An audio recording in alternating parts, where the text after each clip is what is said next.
Hey everyone, Joe DeProspero here, blogger for Parents Magazine. And if you've ever read my writing, you know that I'm open and honest, to a fault almost. I mean, I embarrass myself most of the time. So I figured, why not do this in a more face-to-face format and have people interact with me via video chat. So I asked readers to submit video questions to me and I'll answer them as openly and candidly as possible. So here we go. Hi, this is Rachel and I am here in sunny Las Vegas. And my question is, what is the most embarrassing thing your child has ever said or done? I remember a time when my younger son was about 18 months old and I was changing his diaper. And I opened it up and noticed that, let's put it this way, he'd already far surpassed me in the below the belt area, if you know what I mean. I mean, he was packing some serious heat. And I was absolutely in awe of it. So I called my wife over, and my older son, who was 3 at the time, I didn't want him to hear what I was saying. I didn't want him to repeat the word. So I said, very quietly and discreetly, I thought, check out his B-O-N-E-R. Which in turn caused my older son to then march around the house chanting B-O-N-E-R to the tune of bingo. B-O-N-E-R, B-O-N-E-R, which was quite a thrill for the dinner company that we had over that night, including Father Paul, who actually started singing along. It was kind of weird, actually. Just like to know, if you didn't have kids, what would you be doing with all of that disposable income you'd have on hand? I'm a pretty simple kind of guy. You know, I'm not the type of guy who would buy extravagant things, so nothing too crazy. I mean, probably a couple of new pairs of jeans, a new cover for my iPhone. You know what I've always wanted is one of those steak knives that can cut through a boot. I'd cut right through it and then I'd leave the steak knives right there on the coffee table. Bam, right there.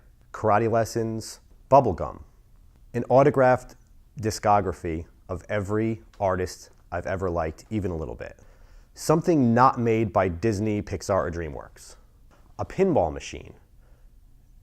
And then a house that could fit the pinball machine in it. Tickets to something. Anything. And last but not least, Willy Wonka's majestic purple coat. Hi Joe, this is Amy in Kaneohe. My question to you is, what's your stance on kid leashes? Are you for or against them, and why? That's actually a good question, Amy, and I almost couldn't hear it through the crashing Hawaiian waves all around you. That was definitely necessary. And I feel about kid leashes the same way I feel about using a Bluetooth headset when you're in a grocery store. I think they're a safe, completely logical, practical idea. I just feel like way too much of a tool using them in public. So if you're fine looking like a tool in public, then I absolutely condone you using a kid leash or a Bluetooth headset, or for that matter, taking a picture with your iPad. Hey Joe, it's Ryan here from Cold, New Jersey.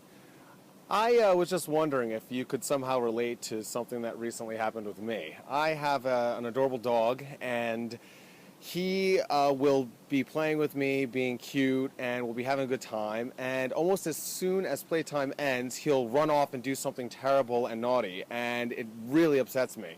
I'm wondering if I could somehow expect that when I have children, and if you could relate to that. You know, there was one time when I was reading Goodnight Moon to my younger son, and he was, I don't know, maybe 14, 15 months at the time, and his vocabulary was not very vast. So he wasn't saying much. And we got to the last page where it says, good night noises everywhere. And when I said everywhere, he said it with me. It was like everywhere. Like he said it, like the words started to come out of his mouth. And it was one of the first words other than mommy and daddy he had ever said. And I was absolutely thrilled. Like I went up in his face and I was kissing him and our eyes matched and there were sparks and everything. It was terrific. And then he took the book and he threw it in my face.